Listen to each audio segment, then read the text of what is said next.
اعوذ باللہ من الشیطان الرجیم پناہ مانگتا ہوں میں اللہ کی شیطان مردود سے۔ بسم اللہ الرحمن الرحیم شروع اللہ کا نام لے کر جو بڑا مہربان نہایت رحم والا ہے۔ الف لام میم ذلك الكتاب لا ريب فيه هدى للمتقين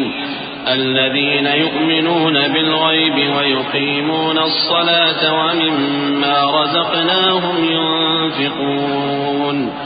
والذين يؤمنون بما أنزل إليك وما أنزل من قبلك وبالآخرة هم يوقنون۔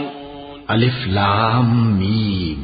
یہ کتاب یعنی قرآن مجید، اس میں کچھ شک نہیں کہ اللہ کا کلام ہے، پرہیزگاروں کے لیے رہنما ہے جو غیب پر ایمان لاتے اور آداب کے ساتھ نماز پڑھتے اور جو کچھ ہم نے ان کو عطا فرمایا ہے اس میں سے خرچ کرتے ہیں، اور جو کتاب اے پیغمبر تم پر نازل ہوئی اور جو کتابیں تم سے پہلے پیغمبروں پر نازل ہوئیں سب پر ایمان لاتے اور آخرت کا یقین رکھتے ہیں۔